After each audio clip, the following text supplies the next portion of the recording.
Hey class, let's get started with our discussion on the cell cycle. So first, let's review. We are going to need to spend some time talking about chromosomes and the information for heredity and how that's divided up. And then we'll talk about mitosis, followed up with meiosis. So first, let's review what chromosomes are. A chromosome is essentially a big piece of DNA. Most human cells have 46 chromosomes in them. In other words, most human cells have 46 really big pieces of DNA in their cells. These chromosomes are going to be arranged in 23 pairs. So one set of chromosomes is 23 individual chromosomes, and if you have two complete sets, that gives you 46 total chromosomes. A pair of two identical chromosomes, say chromosome number 1, chromosome number 2, two X chromosomes, are called homologous chromosomes. Of the 23 chromosomes in a set, 22 of those chromosomes in a set are called autosomes. Those autosomes are always going to be the same in males and females, and they control things that are completely unrelated to the gender of the individual. And then finally we have the sex chromosomes. There is one chromosome in that set of 23 that controls gender, and we refer to those as the X and Y chromosomes. If we look at a cell as a whole, within a regular cell that has 46 total chromosomes, or two complete sets, we call those cells diploid, di for two, ploidy for the number of chromosomes. So 2N refers to two sets of chromosomes. If there's one set, it'll be N, or 1N. Body cells, sometimes referred to as somatic cells, will be diploid. Gametes, or sex cells, are haploid. They will only have one set of chromosomes. When you look at all the chromosomes in a cell and line them up next to each other in homologous pairs, that's referred to as a karyotype. So if we look at this, we can see there's 1, 2, 3, 4, 5, 23 total pairs of chromosomes. 22 of those pairs of chromosomes are going to be autosomes, and the 23rd pair is going to be the sex chromosomes. And we can see there's an X chromosome and a Y chromosome. So this individual is overwhelmingly probably going to be genetically male because they have an X and a Y chromosome. And if we count the number of individual chromosomes, we have 1, 2, 3, 4, 5, 6, 7, 8, 9, 10, so on and so forth, all the way to 46 total chromosomes. So, guys and gals, if a cell contains 30 total chromosomes, is it likely to be a human cell? Why or why not? Go ahead and pause the video right now. Think about this and then get me an answer. 5, 4, 3, 2, 1. It's unlikely. Human cells will typically have 46 chromosomes or 23 chromosomes. It will be diploid or haploid. Occasionally, every now and again, you'll have 22 or 24 chromosomes, so plus 1 or plus minus 1, or you can have 47 or 45 chromosomes. But that is a minority situation. You will never have 30 total chromosomes in a human cell. That would be way too many chromosomal defects, and that would result in a non-viable human being. Let's move on to section 19.2, the cell cycle. Our cell cycle is broken up into two big sections. Interphase. Interphase is when the cell is just chilling, chillaxing, doing its regular thing. Cells spend the vast majority of their life cycles in interphase. And then we have cell division. And cell division is broken up into two big sections. We have mitosis, which is division of the nucleus, and then we have cytokinesis, which is division of the cytoplasm. And in this chapter, I am going to be super duper anal retentive. Mitosis is division of the nucleus. Cytokinesis is division of the cytoplasm. In the other chapters of the textbook, when we say mitosis, we refer to division of a body cell, generally speaking. Mitosis is one of those terms that has two definitions within the field of science. Why does it have to be so confusing? Let's look at interphase. This is where the cell spends most of its cycle. During interphase, we have G1, gap 1 phase, then we have S stage, and then we have gap 2 or G2 stage. During G1 phase, the cell is focusing on getting bigger, growing, increasing its mass, and then we have S stage. During S stage, after the cell has grown enough, the cell will replicate its DNA. It will replicate all of its chromosomes. And then we have G2 stage, or gap 2 stage. This is when the cell is going to finish a little bit of division, or excuse me, a little bit of growth, and then is also going to make a few little tweaks and adjustments before dividing. And then during division, we first need to duplicate the nucleus, and then we need to split the cytoplasm. So the cell will start growing, then it duplicates its DNA, and then it grows a little bit more. That's referred to as interphase. And most human cells are actually going to be stuck in interphase, and they can be slowly moving through G1, but many cells go off to a side branch called G0. This G0, or gap infinite stage, is a cell that is not going to divide anymore. Think of neurons of the brain. Our neurons in our brain, generally speaking, do not divide anymore. Once we are an adult, we don't add neurons to our brain. The neurons in our brain instead slowly die off. So we have G1 for growth, S phase for more DNA replication, G2 for more growth. During M phase, we have mitosis and cytokinesis. Mitosis is going to be division of the nucleus, and then cytokinesis is division of the cytoplasm.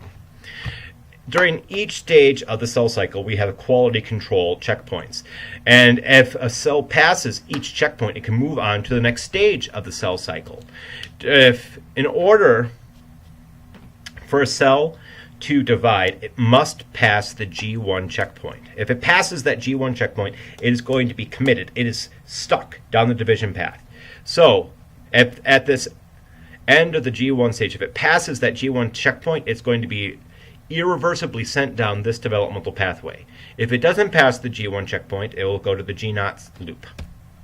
We have a G2 checkpoint. This is a pause where we go from S phase to G2, and during this stage, the cell is double checking and proofreading the DNA to make sure that it was replicated correctly.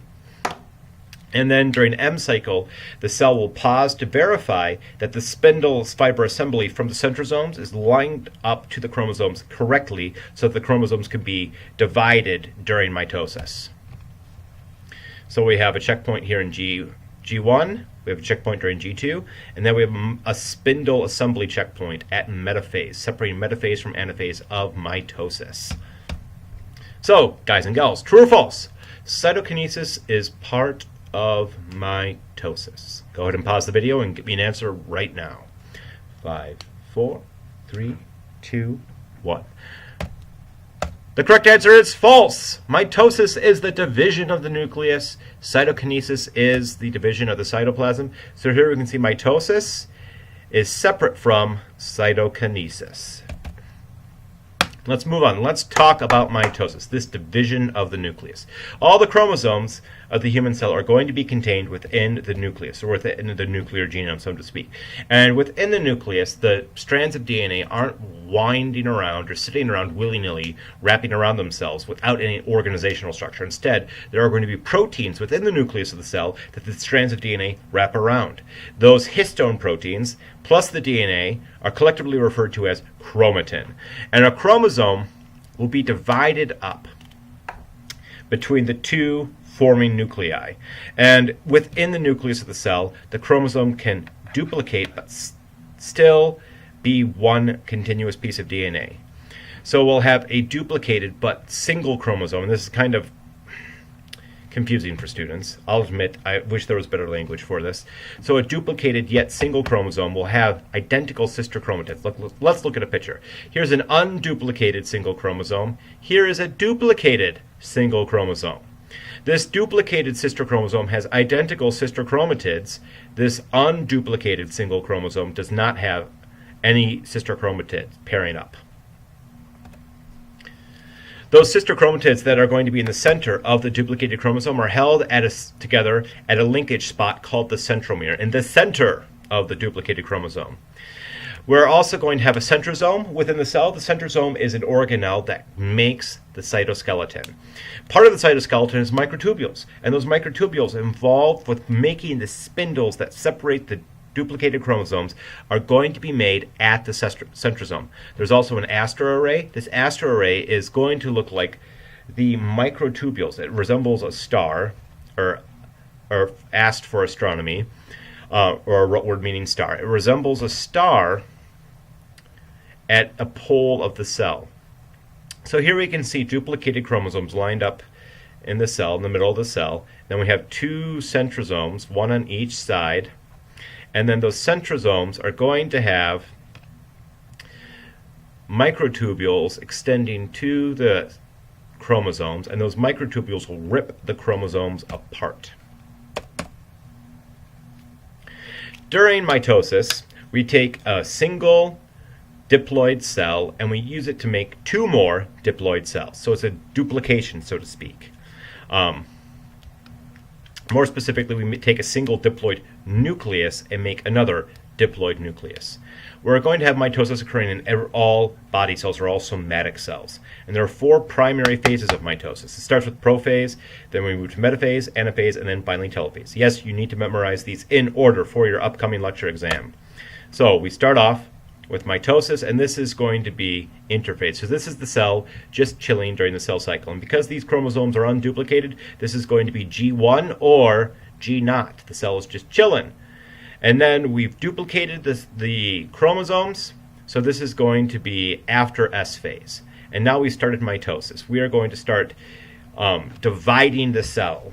And we'll have two new cells with two identical nuclei.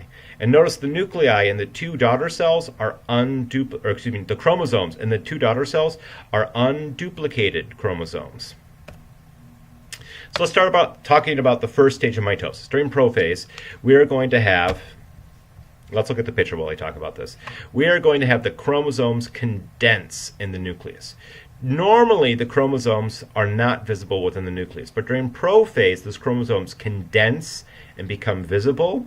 And then we have those aster arrays start to form and move to opposite ends of the cell, and the nuclear envelope disappears. The nucleus dissolves during prophase as well.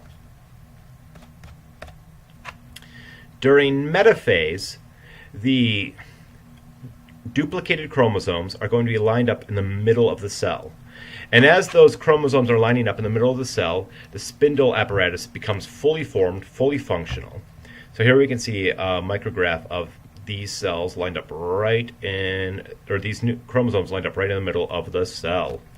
And then during anaphase, those microtubules rip the duplicated chromosomes apart and start pulling them to opposite ends of the cell. And this is what it looks like in a photomicrograph.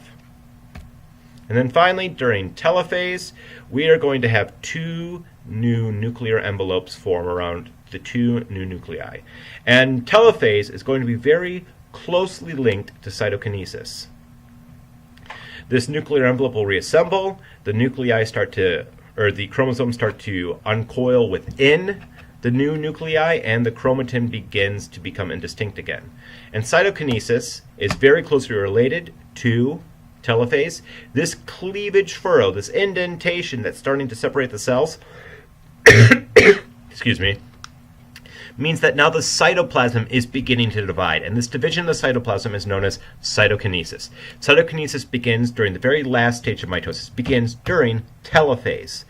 And after cytokinesis is formed, after this cleavage furrow has gone all the way through, we have two daughter cells that have been formed. So, guys and gals, I have a concept check for you. The stage of mitosis when sister chromatids are separated is known as prophase, metaphase, anaphase, or telophase. Go ahead and pause this video and get me an answer right now. 5, 4, 3, 2, 1. The correct answer is anaphase. Sister chromatids are separated during anaphase of mitosis. Let's back up a little bit. Here are some sister chromatids being separated from each other. They are literally being ripped apart at the centromere and being pulled to opposite ends of the cell. If you have any questions about the material in this video, please feel free to post them on the class discussion board, shoot me an email, or swing by my office when you're on campus. Happy studies.